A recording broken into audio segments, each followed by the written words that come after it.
Sorry about that. These things are a little tricky to fly. Yeah, well, I swear with a slightly larger one, you could do some genuine damage, like maybe even kill somebody. Wait a minute.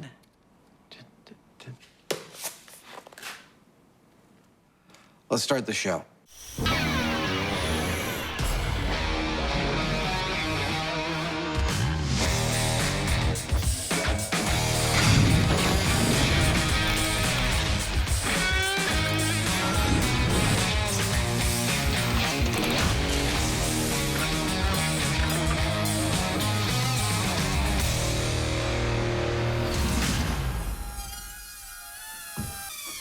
I'm guessing this story's about drones. It is. In fact, we have two awesome flying stories in this episode. One of them is about these guys. But first up, we have a totally amazing story. Let me ask you, do the words Dragon Lady mean anything to you? I don't want to talk about it. Okay, I think we're probably thinking of different things, because Dragon Lady is, in fact, the nickname for the legendary high-altitude single-seater U-2 reconnaissance plane in use by the Air Force since the late 50s. Okay, what about it? Well, there is a myth that the U-2 plane is the toughest plane to fly and to land of any other plane. I think we should take a close look at that. The Air Force isn't going to let us get anywhere near something like that. C-134.8, 34.8. I thought the same thing, but amazingly, they have agreed to let you and I have a close-up, first-person look at their U-2 program and see just how tough those planes are to operate.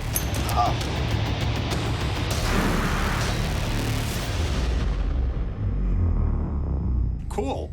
What are we waiting for? I have the slightest idea. Let's do this. It takes off straight up and looks something like a jet-propelled four-poster. The history of aviation is littered with oxymoronic aerodynamics, finicky flyers, and design duds. So, is it possible that one of the most long-lived and highly valued U.S. Air Force vehicles is also the toughest to fly? To open this investigation, there's only one destination. 300 to 06300. PNAD 3 searching and PNAD 3 is BFR. 25, reback track, I far away. Opinion 903, fly heading 250, vector clear climb. Opinion 902, descend and maintain level 450.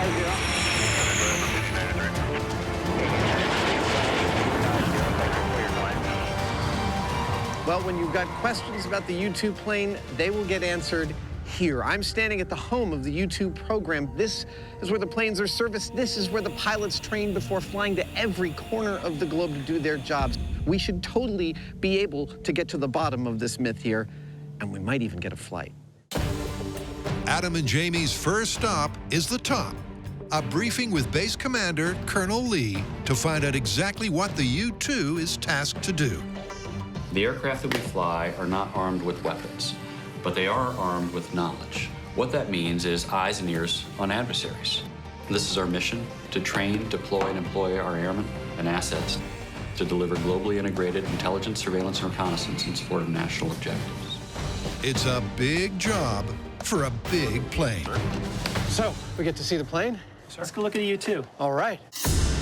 To begin to understand just how hard it is to manage this marvel of aviation engineering, Well, Adam, Jamie, this is the infamous and venerable U-2 Dragon Lady. Major Bartholomew, who has more U-2 flying hours than any Air Force pilot in history, runs the guys through the specs. The original design dates from the mid-50s. Single engine, high altitude, long wingspan, lots of thrust, lots of lift. We can take a heavy payload up to a great altitude and loiter for a long time. It's clearly a distinctive design, an oversized glider with a huge turbojet engine. That's cool. So the whole 40,000-pound airplane steers based on that. But what exactly makes it so tough to pilot? The challenges this aircraft presents its pilots are numerous and significant. All the fuel is kept in the wing. First up, the plane can't even support its own massive wingspan when it's taking off. When the wing develops lift, the pogo falls away. Next, recon missions can be lengthy. and are carried out at very high altitudes, which requires complex pressure suit technologies and extreme safety features. Everything is so thin and so light and just strong enough. And then there's the landing. It has quite a heavy footprint because there's just the one main gear carrying all the load. 6, 5, 4. The wheels are along the center line of the fuselage, so it's like trying to land a bicycle. When the airplane does tip over, these skids protect the wingtip. And we'll see later, but on approach, the pilot can't even see the runway. 3, 2. He has to be guided down by a pilot in a chase car. 2, hold at 1 inches. So far, it's looking pretty good for the Myth. It's an impressive checklist of piloting challenges. But where next? Well, we need to get a look at this baby in action. To that end, Jamie and I have been given the go-ahead to hitch a ride to the edge of space, and we will now embark on a week-long training program. Yep, it takes a week just to learn how to be a passenger. The problem is, there is only room for one of us. Whoa! Please, please, please let it be me. So the next story is deadly drones? Indeed it is. If the press is to be believed, drones are totally in our future, delivering our packages and maybe even our pizzas. But there are those who think that they are a deadly danger hiding in plain sight, that a simple gust of wind could send a drone into you and the propellers could slice your throat and kill you. That sounds like it's custom made for us. That's exactly what I was thinking. Let's get to testing. But testing the myth with what? First up, Adam and Jamie take a tour of the full range of drone technology, starting with the supersize. Allow me to introduce our high-tech, custom-built camera platform. It's got 8 motors totaling 2,800 watts of power. It carries a self-stabilized, high-definition, 3-pound camera. And it's allowing us to get some fantastic aerial shots like these. That amazing piece of technology was made possible by 4 advances over the past decade. Higher-powered, smaller lithium-ion batteries, miniature high-powered motors, miniaturized electronics components like GPS navigation and accelerometers, and smaller high-definition cameras. Pretty cool, huh? And at the other end of the scale, This is your basic consumer-level multi-rotor. It's on the small side, but it has all the features that the large ones do. Propellers, motors, Well, as in any new technology, there can be casualties. but as per the myth, would one of those casualties ever be human? Could a drone really be deadly? To begin their quest in earnest, it's back to the shop, where Adam has 2 mid-range models most likely to be used in a commercial delivery. On the left here is a fly-it right out of the box small model. Slightly larger is a intermediate kit level model, which comes with all the pieces you need to fly. You just have to assemble them. This one's apparently ready to fly, so I'm gonna give it a shot. See how easy it actually is.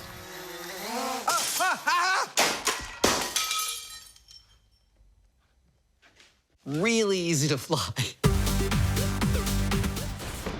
Now, obviously, depending upon the operator, these things present certain dangers, but whether or not they're lethal actually depends on a couple of important factors. And some of those factors are the size and stiffness of the propellers, the power of the motors, and how fast the blade tips are spinning. So first up, they're going to measure how fast the blades of the rotors are spinning. 7,000. This thing right here is a laser tachometer. You can see the little red dot it's setting out. And it's reading these propeller blades as traveling at 7,500 RPM. Approximately 180 miles an hour. That sounds dangerous. But what does that mean in terms of power? Is it fast and powerful enough to spin a Heinemann? So we've determined that the tip speed of these propellers can be as high as 180 miles an hour, but that's just a number. What does it mean in terms of the actual power they possess? Watch what happens to Mr. Heinemann when I turn on the propeller he's holding on to. You ready? Yeah. All right, here we go.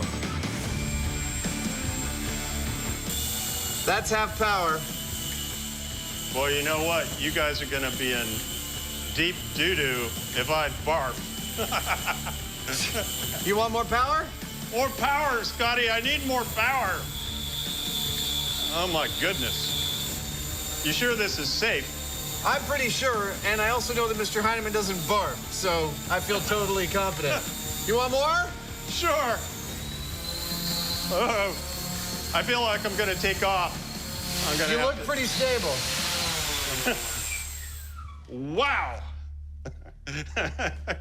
The room is still moving the same speed it was when I was actually moving. Would you do me a favor? Would you get up and walk?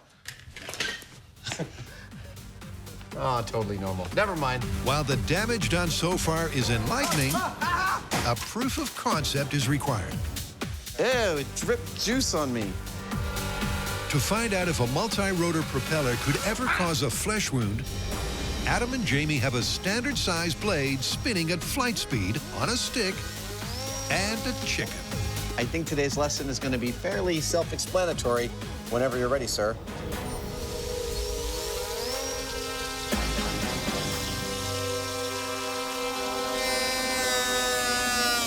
Yeah! There we go.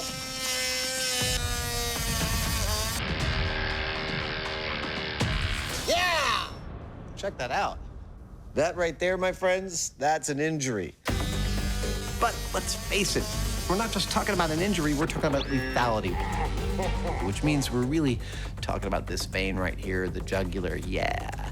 I think if we're gonna continue testing, we need to make a neck as a testing platform that we can run our multirotors into. Could a drone delivery ever be deadly? Adam and Jamie have a promising proof of concept. Yeah, there we go. Now, to cut a little deeper. Now, if we're going to be testing whether one of these can slice through one of these, we're gonna need one of each. And these are easy to buy at the store, but these, well, they're a little harder to come by. We're gonna have to make our own. And to do that, I'm gonna use a lot of this and this guy right here.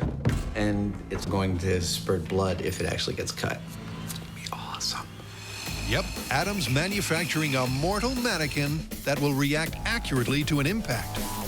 The basic gist of what I'm gonna be doing is casting a neck out of ballistics gelatin.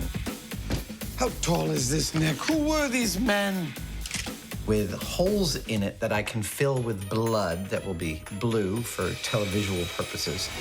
But it needs to be really close to the edge of the skin. So I'm gonna effectively mold those veins using these brass rods in here. It's sort of like thinking inside out and backwards.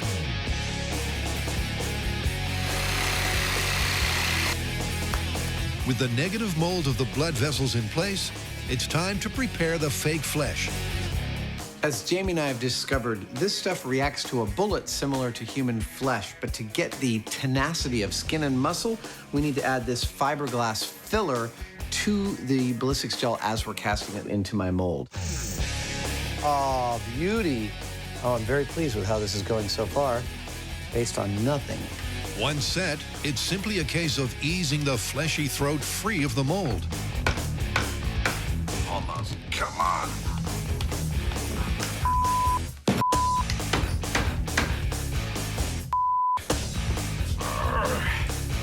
That's it. All right. Thank you. Then Adam plumbs the system with blue blood Nice. and tests his anatomically accurate jugular. It's at the right depth beneath the flesh That is a bleeding neck. and requires the same force to slice. All right, can someone give me a Band-Aid? Next, Adam mounts the neck ready for its date with a potentially deadly drone.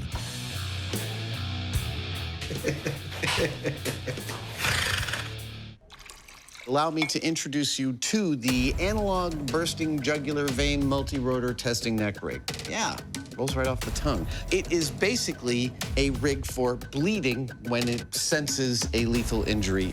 Now, I have more than 2 veins in this rig, even though we have only 2 in our neck, because we can test multiple times just by turning the neck. Yeah, it's like that versatile. So we can test as much as we want and watch bursting blue blood fly out of the veins. I'm gonna stop talking now. But before Adam's blue blood dummy is deployed in the drone firing line, it's back to Beale Air Force Base to tackle the myth that the U-2 is the world's toughest plane to pilot. Welcome to high-altitude physiology and full pressure suit orientation. Adam and Jamie are both in training for an in-flight investigation. One will fly, one will be on standby. Pop your helmet off just like that. And they're starting with several not-so-brief briefings You're gonna have a suit controller like this. about the safety equipment It acts as a backup pressurization system. and emergency procedures. We're going to teach you how to parachute safely to the ground.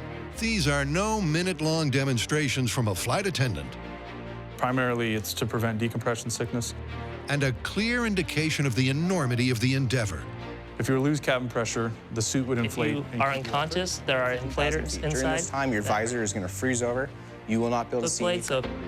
They're not sugarcoating this for us. There are a lot of potential dangers to taking a flight like this, and there's a lot of contingencies that they have carefully planned for. You can use that as a flotation device if need be. Perhaps the worst possible one is if we have to exit the plane sometime between taking off and landing. You have to put your hands in front of you, protect your jugular. And in that case, there is a bunch of equipment that could maximize our chances for survival. And in this room, we are going to learn about some of that equipment.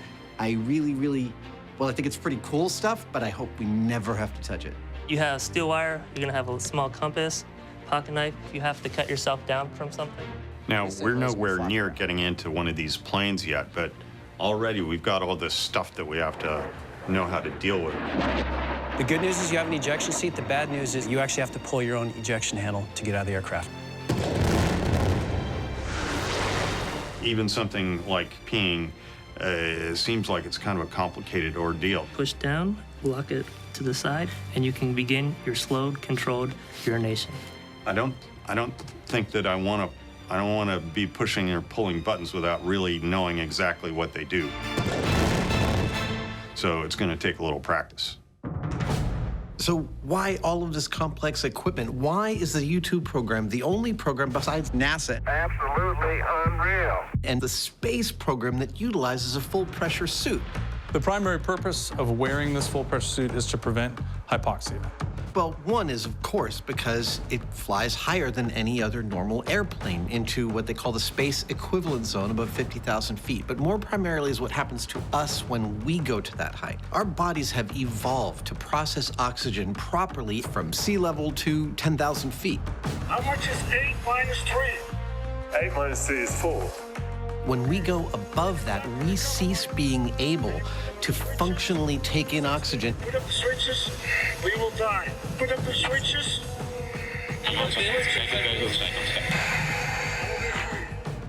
Therefore, the suit and the cabin of the plane have to artificially induce the conditions of atmospheric pressure in order so that the pilots stay alive. That is a significant amount of technology to solve that one problem. Let's pull down on the red lanyard.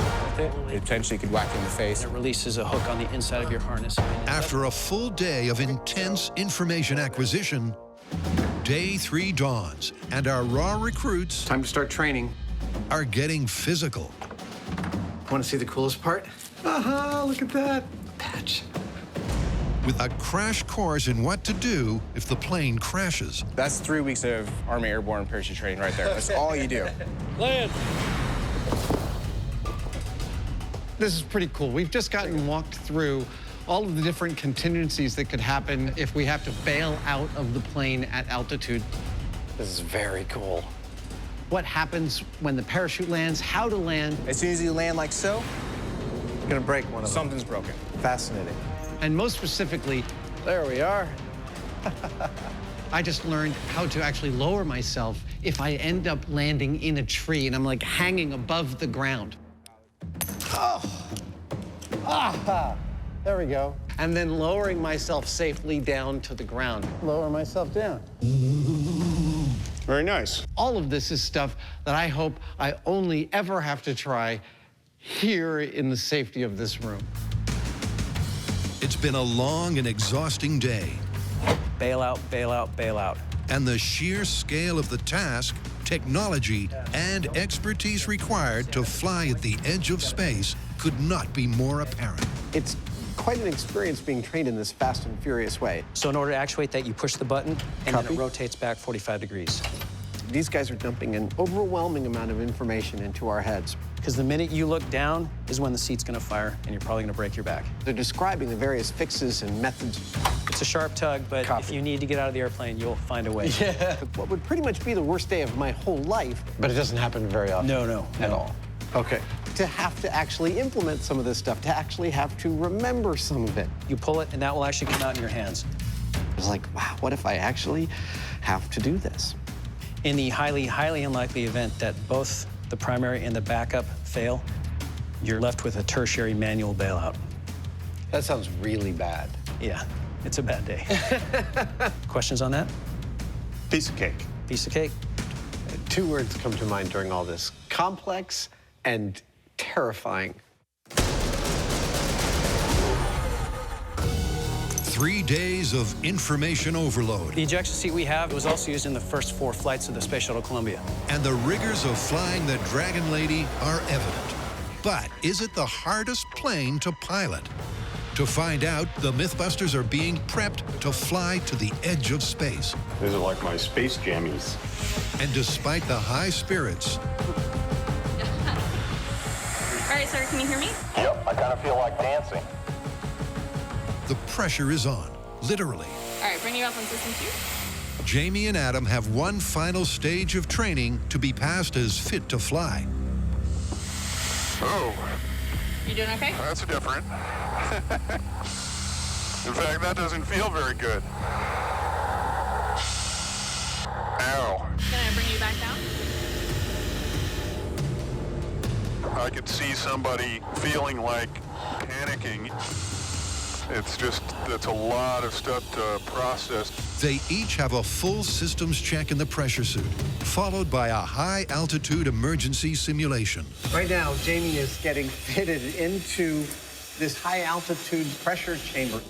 Right and left gloves are integrated and locked. It will replicate the lack of pressures that he might experience under different circumstances in that very suit. The environment inside the chamber will simulate the flight plan of a U-2.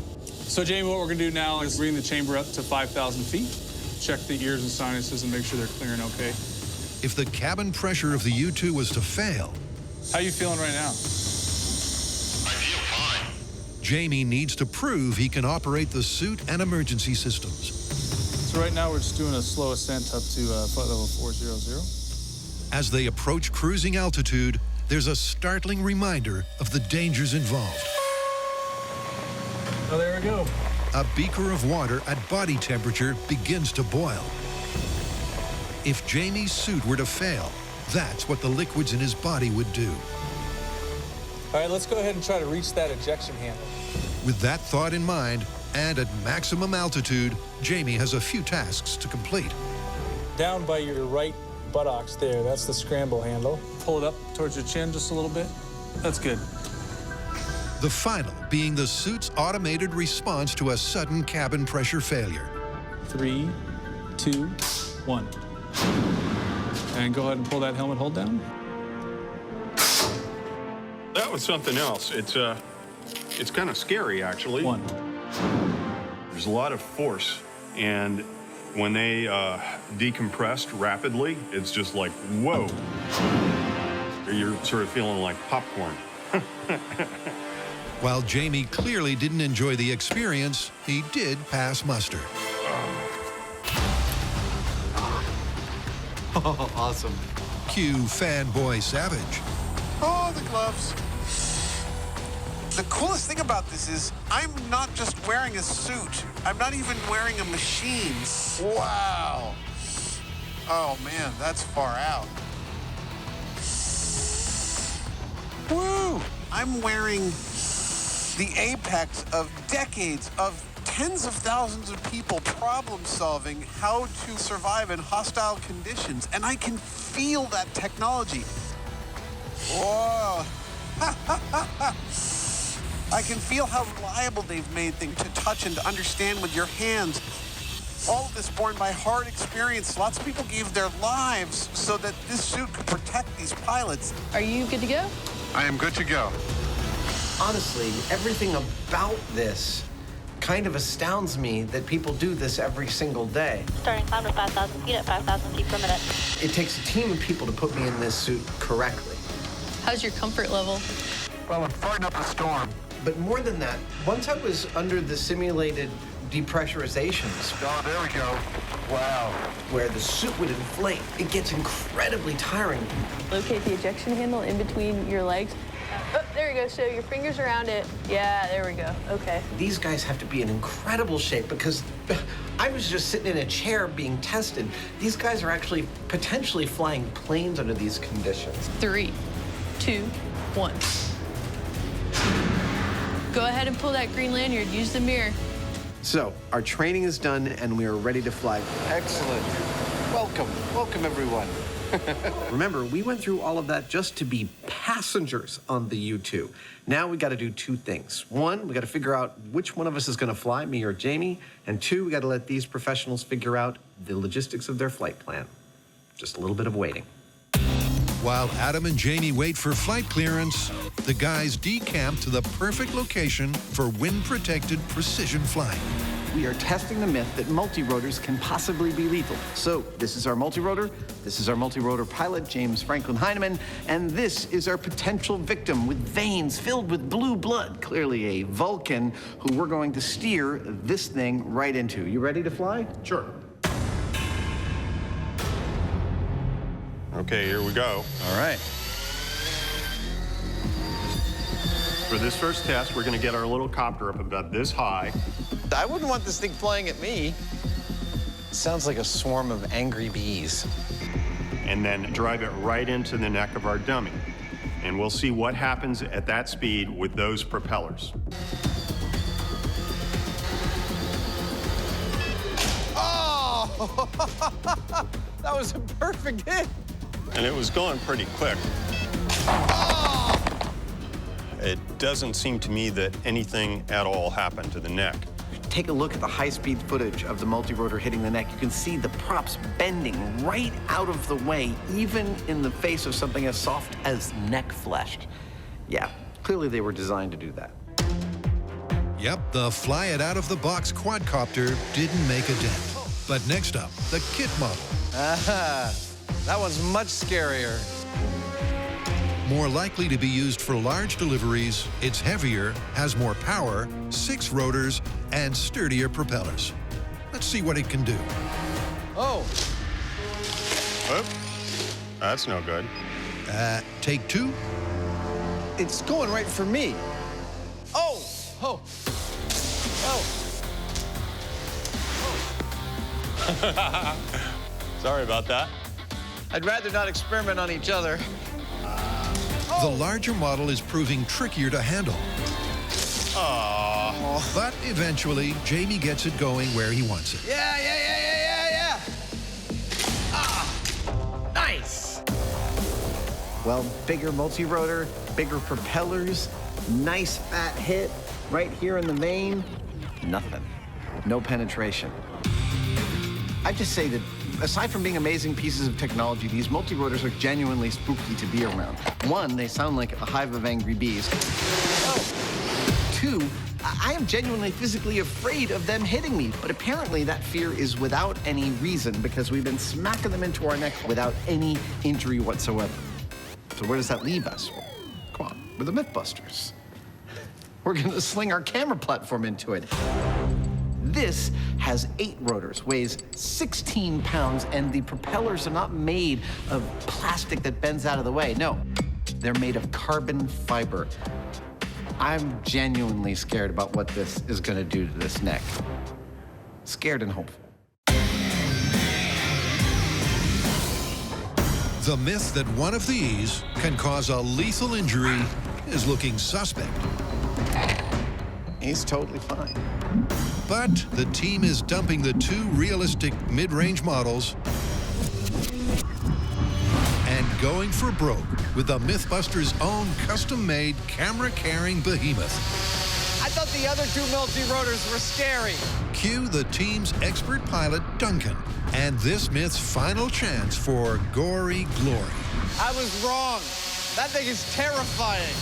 This large multi-rotor is a different beast than what we've been handling earlier. All right, shall we do this? You ready? Ready. It's much bigger and heavier. Once it starts to move into the neck, it doesn't want to just bounce off because it's so heavy. So I think this is going to actually do something to our neck, something bad.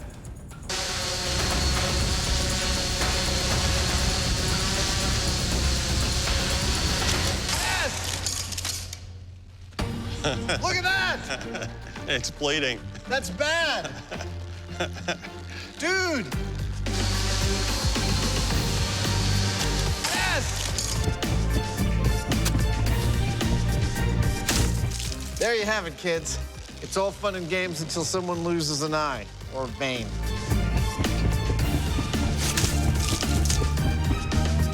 You put your finger there, you'll be fine. I'm not sure.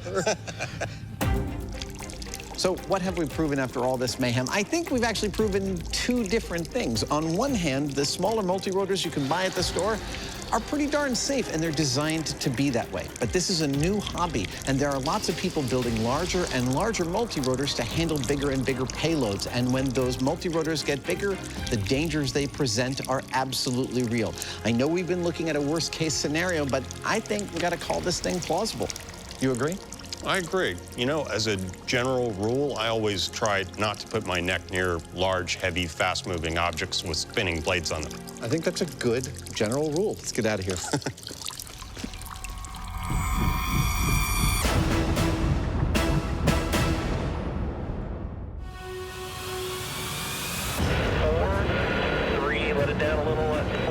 Back at Beale, the guys are ready to carry out the final test on the mythically difficult-to-fly U-2. But only one of them gets to go. Well, you know, for crying out loud, you're a fanatic about this stuff. You collect these things. Yeah, I do. So I can't, in good conscience, deny you the pleasure of doing something like that. I really appreciate that, sir. Thank you very much. You owe me one. Oh, I totally owe you one. Absolutely. Jamie the gentleman steps down. A very happy Adam steps up. I'm pretty excited. Can you tell? For the defining, not quite hands-on test. Now it's go time to figure out just how hard this plane will be to fly. I won't be flying it. No. I'll just be helping to assess that.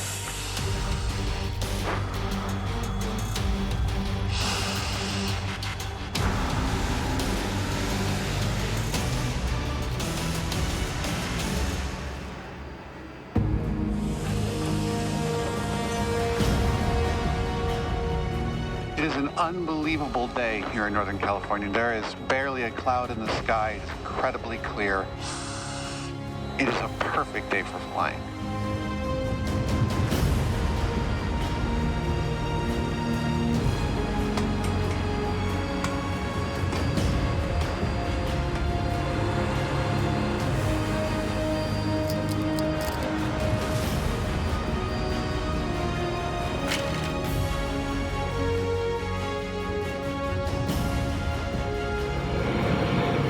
So Adam, you can hear the engine starting to spool up. Oh yeah. Once that's happened and we have sufficient RPM, I'll add a little bit of jet fuel here. Okay, here we go, folks.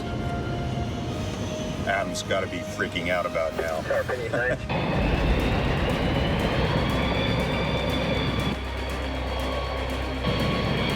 All right, Adam, at this point, you need to make sure that the boost lever is aft and your T-block there under your left rib cage is 1 notch open. Yes, it is currently 1 notch open. Boost lever is still aft. I'll tell you one thing, this plane is such a unique and problematic thing to fly that it requires a lot of people to make sure it's all perfect before it takes off. All right, the pogo crew has pulled the pins, so the pogos will fall away as we take off. Base fly heading 250, vector clear climb.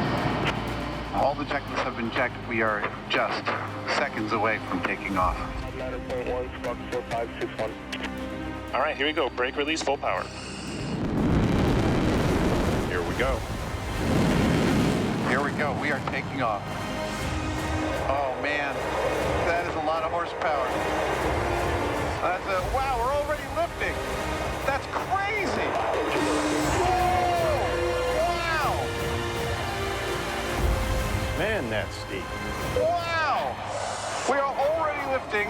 We're banking hard to the right. This is part of a takeoff that keeps the U-2 above the base. We're sort of spiraling straight up.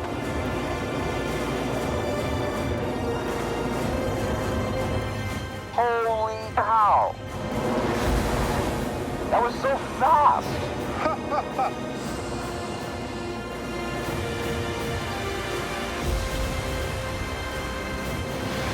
We're turning on a dime as we spiral up into the air, climbing very rapidly.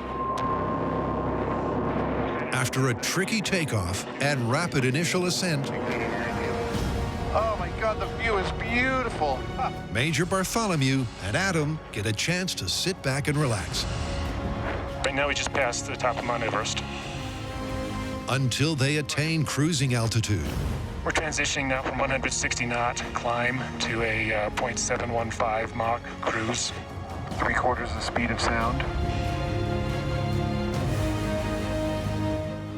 This is officially the highest off the ground I have ever been. We're coming up on 60,000 feet, 12 miles above the surface of the Earth. The sky has gotten to be a very, very dark blue. What an unbelievably beautiful day. And from this height, 67,500 feet, the edge of our planet has a definitive curve to it. It is more three-dimensional than I have ever seen it. There we are. Ladies and gentlemen, 70,000 feet.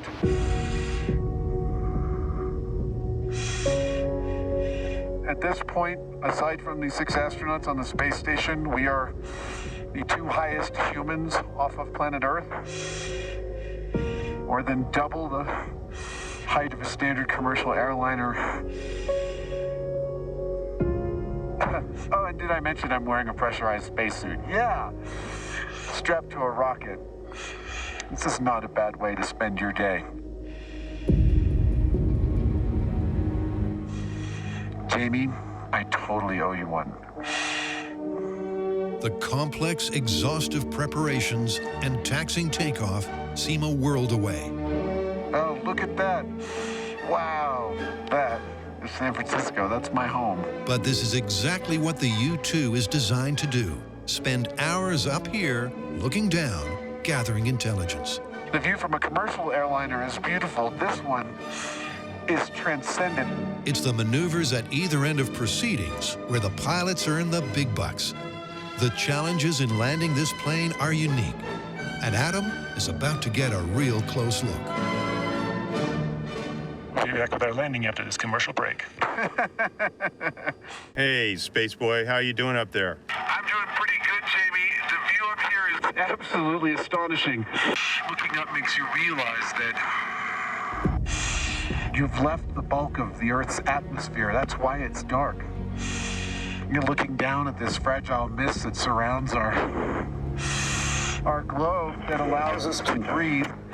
What allows me to do so is the ingenuity of thousands and thousands of hardworking men and women who have sought to harness the raw materials that we dig out of the ground into things as astonishing as airplanes and pressure suits.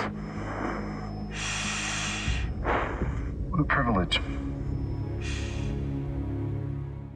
Well, have fun up there. Don't pull that yellow handle between your legs. I promise I won't. I'll talk to you when I land. Roger. Over and out. I don't know if it's me or my ears or the altitude, but my voice sounds lower, kind of like that time I inhaled the sulfur hexafluoride. It's scientific! I'm convinced it's the 100% oxygen. I think it has a slightly opposite effect to helium. That's interesting. The sound waves moving through the oxygen are probably slightly different, and so it sounds quite unique to us. Well, that could be it. That right there is Lake Tahoe. And it's hard to describe how absolutely blue it is. That is an incredible cerulean blue. It is almost like a jewel, like a polished stone.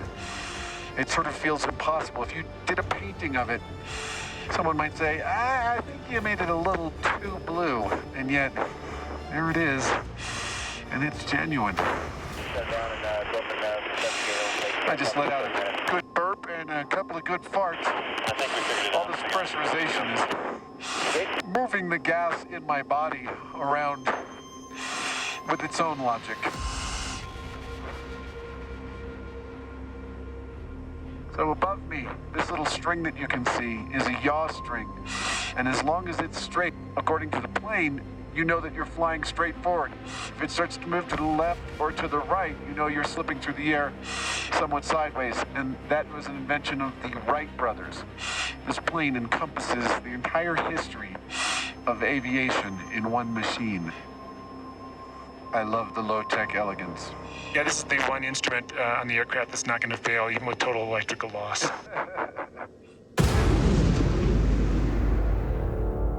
Oh, man. That is a lot of horsepower. Wow, we're already lifting. That's crazy.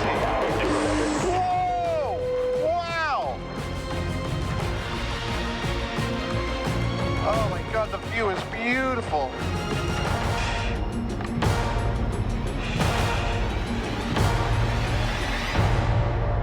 Wow, look at that.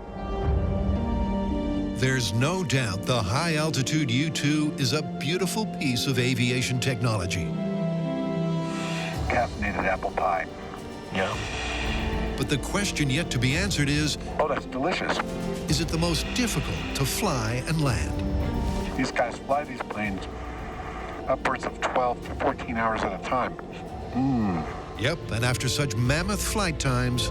You must have some butt shimmying exercises you do to keep yourself from going numb during long flights. I call it building your ass callus. Comes the landing. Alrighty. Ready to begin the descent? This is where the rubber meets the runway. I'm going to start by dropping the gear so you'll feel a little bit of a clunk. And perhaps the biggest challenge facing any pilot anywhere. 2 gear down and locked. Now I'm going to bring the throttle back. The Dragon Lady lands tail wheel first at a speed that practically stalls the wing. And with only 2 sets of landing gear in the center of the fuselage, it's like landing a bicycle. The pilot has lowered the landing gear and implemented several procedures to add drag so that it's moving slow enough when we get to the runway that we can actually land. That's not all. There's the ground effect. The U-2's high aspect ratio wings and commensurate uplift means that on final approach, it tends to float, requiring incredible skill to control. There's also the issue of runway visibility. This is a chase car, and it's being driven by an actual U-2 pilot, because the pilot in the plane has such limited visibility that he can't even see the runway when he's down close to it. This pilot is going to be talking him down with foot-by-foot instructions so that he can respond appropriately at the right time. Then we got our threshold speed, being enter 2300 down to 2 until established. And now this is the fun part. This is the part where I earn the big U2 pilot bonus money.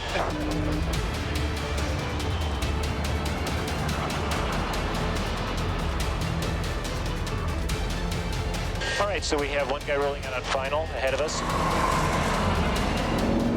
Yeehaw! We are gear down, flaps full, speed brakes out, stall strips deployed, lights on, and spoilers in the landing position. Configured and ready for landing.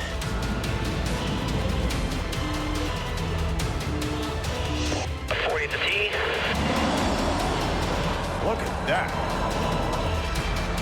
15, 12, 10, 8, 7, 6, 5, 4, 3, let it down a little at 4, 3, 2, hold it at 1 inches.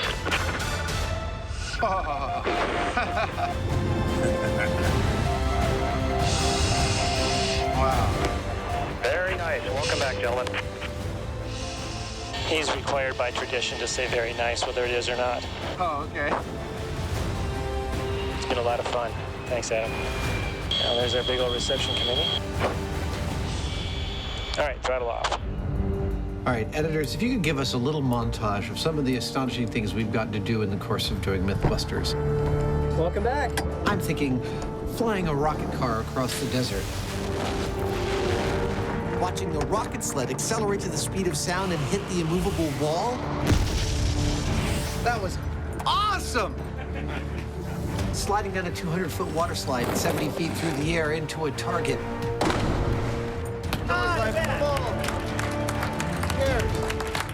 This tops all of those by a factor of 2. That was unbelievable, unrepeatable, incredible. I'm out of superlatives. I have just spent the last 2 hours strapped to a rocket, wearing a spacesuit, flying to the edge of our Earth's atmosphere and seeing my hometown from a vantage point. Wow, it's a great view of the bridge. It is an incredible view.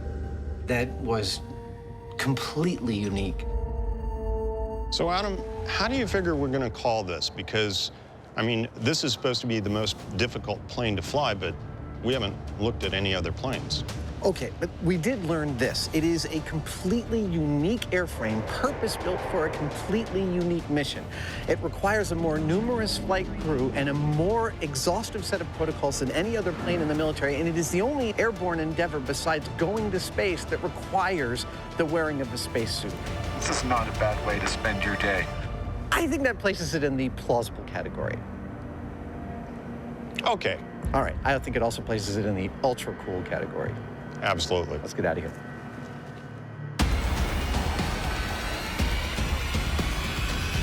So Adam, do you know why she's called the Dragon Lady? No, I don't. Because you don't know whether she's gonna land like a dragon or a lady.